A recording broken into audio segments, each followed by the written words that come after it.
Welcome to Table Talk. I have a great show for you today with Tommy Townsend and Carter Robertson. Tommy and Carter sing and play for Waymore's Outlaws, a band made up of former players of the late great Waylon Jennings.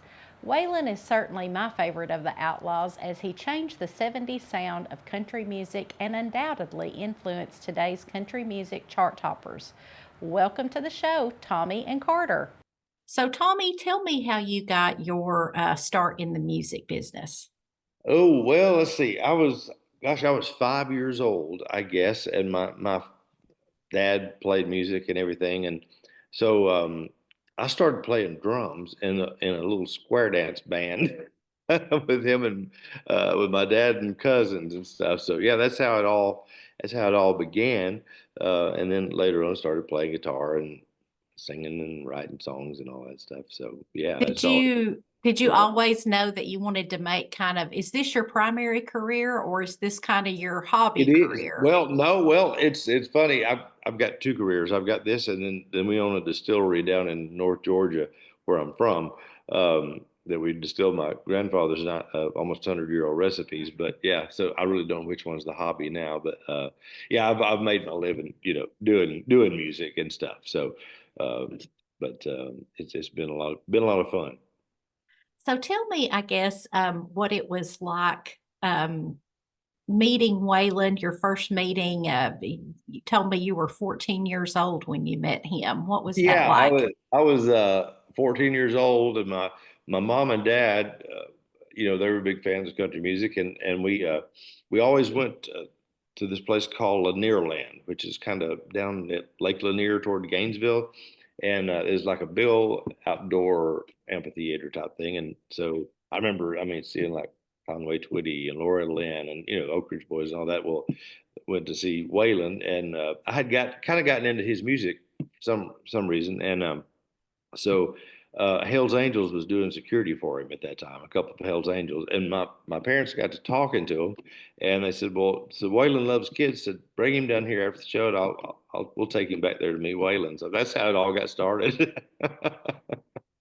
Well, and I'm glad the Hells Angels security team worked out better for you than it has for some people. So Yeah, well, some that people hadn't sometimes worked out didn't too end well. well. Yeah, that's right. That's right. And But yeah, how you said how you were 14 at the time yeah, and 13, 14, something around there. Yeah. uh-huh. Yeah. And of course he was that in the 80s or That 70s? I was guess he in the was a 80s. big Yeah. star then. So Yeah, yeah, yeah. He was, he was rocking and rolling at that time, but had all these entourage of people and buses and trucks, and it was to me, it was kind of like sort of like a rock and roll show. Would have been, at that time. yeah.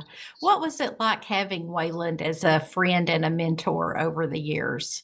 It was great. He everything that he did with me, he and Jerry Bridges. I didn't ask them to do. They did it because they believed in what I was doing. And gosh, Waylon and Jerry took me in the studio when I was a senior in high school. Started then, and then we recorded stuff on up till the late '90s. So and then that record actually just came out 2 years ago That you recorded back then. yeah, because not long after that, Waylon started not feeling well. Then he passed away in 2002, and that record laid around until 2 years ago. And Chuck Rhodes at Audium signed us for that album.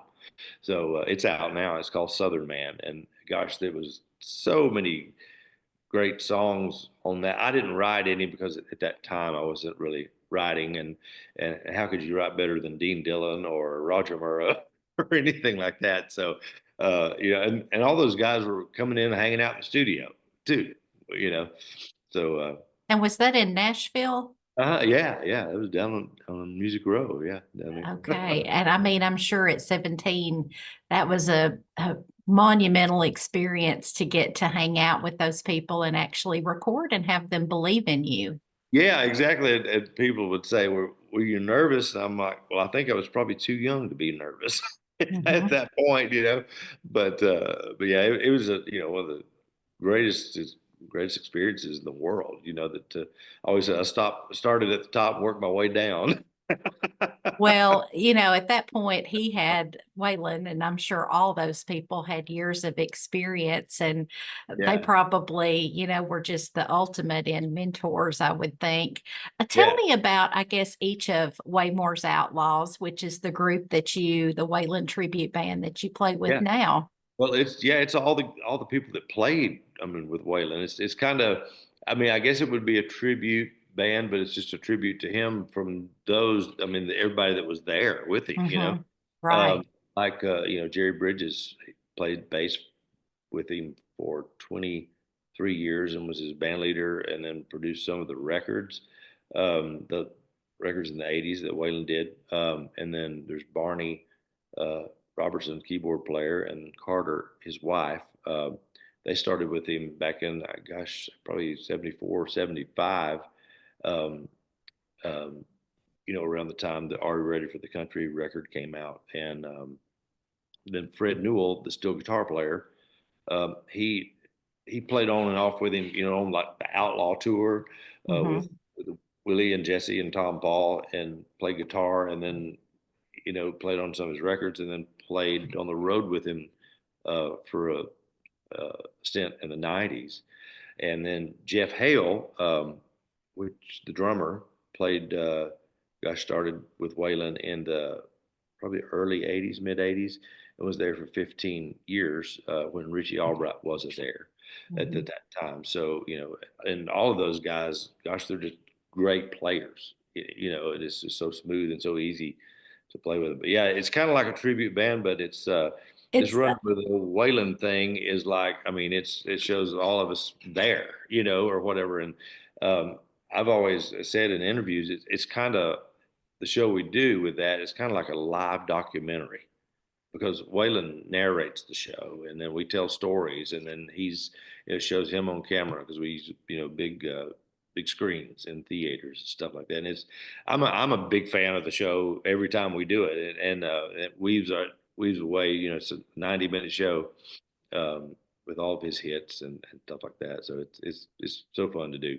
So we're going to have a lot more to look forward to than just a normal tribute band because one, you all played with him. And Mhm. so, and then two, he's going to be there, as you said. Now that's going to be awesome. I'm so excited. Oh yeah, and I was never in the band, but I would go out and do some stuff with him here and there, and sing my songs or sing a duet with him or something like that. But yeah, and I grew up with all these people, so it's like it's a bit like being on stage with your family, your favorite uncles and aunt or Yeah, something. yeah, yeah. Because, like you said, they played with him, and then you kind of were under his tutelage, so Yeah, all the yeah. connections are Uh-huh. there. So Yeah, yeah, and this band is, apart from playing Waylon's hits, they're kind of the best musicians in the industry. I know I saw several of them had won awards on their own for their playing.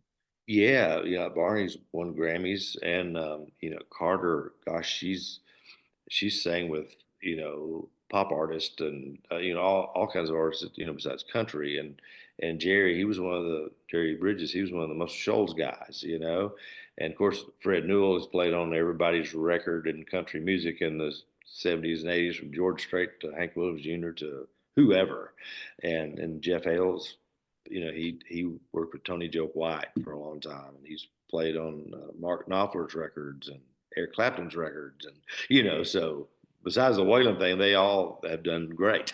Oh, right, right. Yeah. Yes, they've Mhm. got a career in and apart from playing with Exactly. Waylon. Yeah. Yeah. Yeah. So, when I was reading about Waylon was kind of he's a legend. He's Mhm. mythic almost to the point. But one of his biggest moves as an outlaw, from what I read, was kind of to refuse to play the Nashville sound. Yeah. And he did that. He wanted to use his own band. Uh, Tell me how that differentiated Waylon from the other musicians at the time. well, I guess to me, looking back at it, of course, I was not around during that Right. time, but looking back at it, I mean, I think at that time, all the same players were playing on everybody's records, and they kind of sounded the same. And then, a lot of the records were really slick, with strings and horns and stuff like that. And Waylon and his bands kind of had a rawness to them, a little bit of edgy rawness. And I think that's why he just tried to buck the system and said, I want to do it this way. And, it might have been a little bit harder for him at the beginning, but it sure paid off, Yeah, because I mean, when you think about Nashville at the time, you think of a lot of rhinestones and steel Yeah. guitar, and you're right. There was heavy background singers Yeah. and things like that, and he just had a totally different take on country music at Yeah. that time. And it was kind of like, to me, looking back at it, he was sort of a little bit rock and roll or whatever, with Hmm. all the entourage and the buses and the trucks, and you didn't really see that in country music at that time. And I do know I've heard this many times, the Wanted the Outlaws record that came out, when was that? 75, 76, or whatever. That was the first million selling record in country music. Wow. Um, and that, at that time, I think where artists were selling like, you know, 40 or 50,000 units a year, that came along and sold over a million. And they were having, I think the way I understand it, they were having to get record plants across the United States to print the, albums and the tapes and everything. So, Well, and as you said, it crossed genres. It was not just country. It appealed yeah. to the Southern rock Yeah. Mhm. fans, and Mhm. probably brought a country connection to people that had not listened to country before. Exactly, yeah, and that's I think that's what I liked about his music, because I came along. My dad was a big bluegrass player and loved bluegrass and traditional country. My sister, which is older than me, she was into the 70s rock, and so I would listen to that with her in her car. I listened to the other, my parents in their car, or radio or records or whatever. And I always said, well, I kind of fell in the middle of that, and like, Waylon Style and Hank Williams Jr. and all that. That's what I, grew up on. Yeah, that was a big thing in the 70s. Oh yeah, He yeah, definitely, his group definitely changed the face of country. So, as yeah. you travel and play these shows, talk to me Uh, about how you feel about his legacy. oh gosh, his legacy, it just generates, through the audience. And there's people there in the audience from 25 years old to 85 years old. I mean, it's that wide range of a age gap, and it's really cool to see that. It's probably the younger generation that's, 20, 25 years old. Their parents or grandparents, let them hear it and got turned on to it and stuff. So, but it's been like that every place that we have played in the country. Um, has been a wide range of age difference in audience.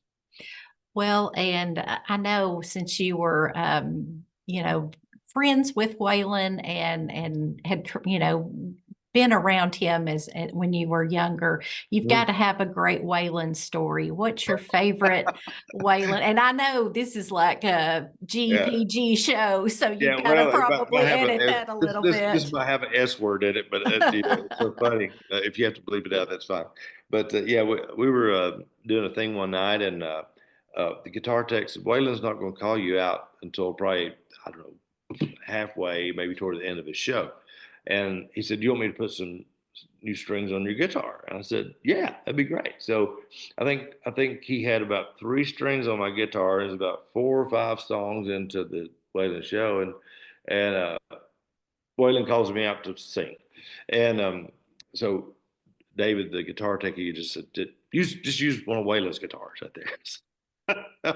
Anyway, I walk out on stage, and and Waylon was a pretty tall guy, and I said, Waylon, I need to use your guitar, and he didn't hear me, and he kind of leaned down. And I said, I need to use your guitar. I said, David's changing strings, and it's got three strings on him. He goes, oh, he said, well, this friendship's just going too far.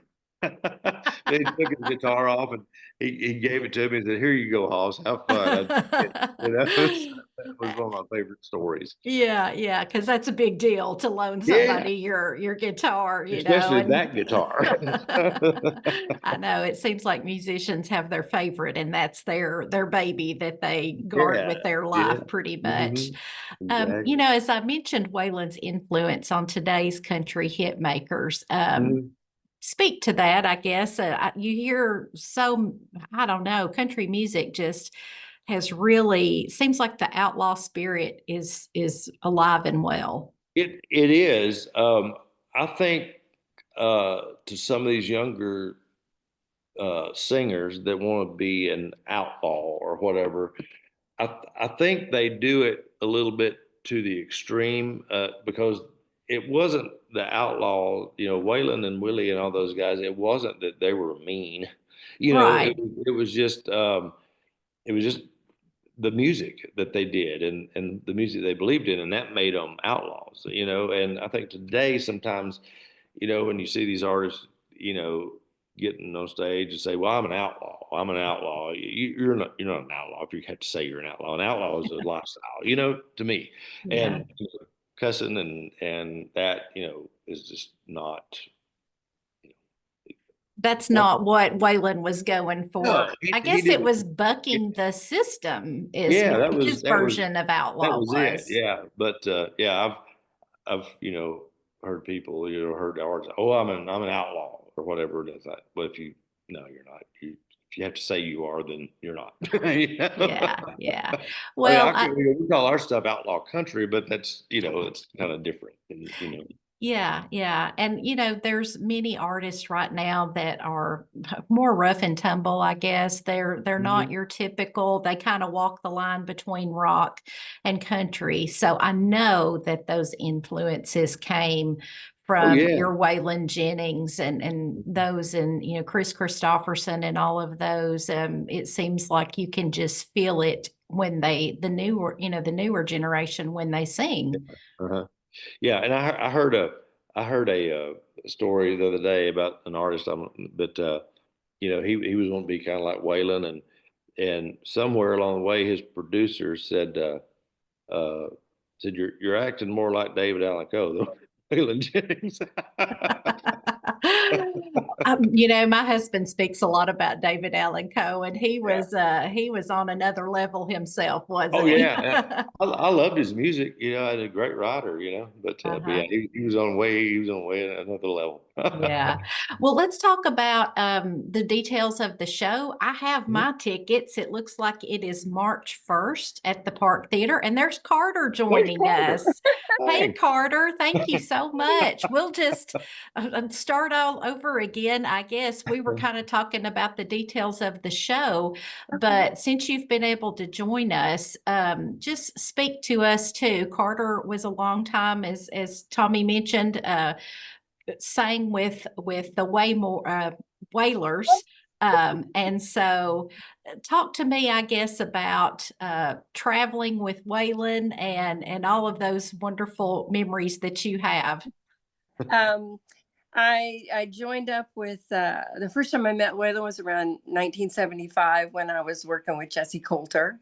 She had a huge hit called "I'm Not Lisa," and so got to work with her. And then Waylon liked what both Barney and I, my husband, the keyboard player, did, and so he hired us. And I have to say, it was somebody asked. We did a show yesterday at the Country Music Hall of Fame, and one of the people in the audience, I always open it up for questions, said, so you were a side musician before you worked with Waylon, but you had aspirations of being an artist on your own. So do you regret not following through with that path and just going with Waylon? And I was like, No, I don't regret it. And the age that I am now, I look back at what I thought I wanted at that age. And if I'd gone down that path, I would have had a completely different life. And the rich part of working with Waylon was that you got the opportunity to be yourself, to be the artist that you are. Yes, you were backing him up with vocals, but he was your biggest cheerleader. I was signed on ABC, and he was constantly telling me, Carter, you can do this. Come on, let's go. So it gave me the opportunity to really explore what I really wanted, and then to be exposed to the most amazing people and music and memories that I carry to this day. And that's what's so rich about Running with Ol Waylon, is that everybody up there has a story, and Tommy included. And we're so thrilled to have Tommy front this with us. But everybody up there worked with Waylon, and we were the people who lived the stories that so many people talk about, and who recorded the hits. And it was just an unbelievably rich time. I'm not sure we appreciated it to the extent that we do now. Then I don't think we really understood just how powerful it was. But man, if I had gone a different route, I would have missed out on all of this. I would have missed this podcast. Yeah. Well, we sure appreciate you taking the time to be with us. We talked about, Tommy and I talked about how Waylon kind of bucked the Nashville sound with the heavy and polished backup singers. How did he, I guess, guide you into a different direction? Because his sound was so different. So did he kind of say, hey, this is what I want you to sound like? Or did he just kind of let you run with what you felt like the song called for? That's a really insightful question, and I thank you for that. He appreciated what everybody brought to the dance, to say. Yes, I sang background with other people and in the studio, but when he met me, I was in a band that was signed to Capitol. I was the only girl in that band too. So I say that because a female vocal with male like that really brings some cool power to it. And I think that's what he liked. He never tried to get me to sing a certain way. Never.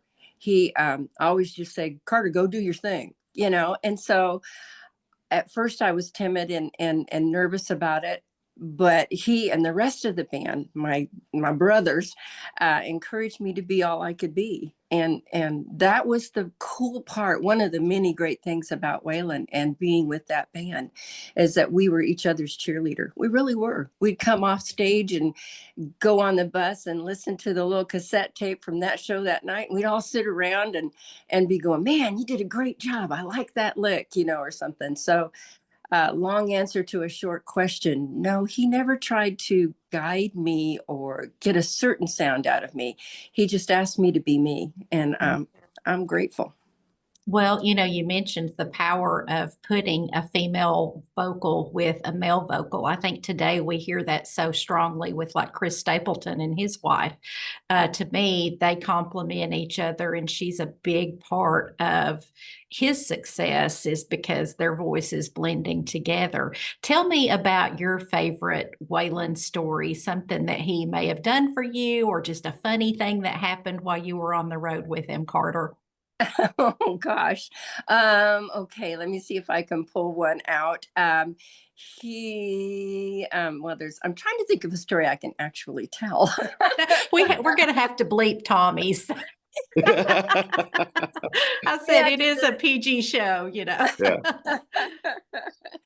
I think one of the funny things he used to love to do, and this is just one of 1,000, but I used to sing right to his left. I sang to his left profile all the time. And one of the things I loved to do was match phrasing.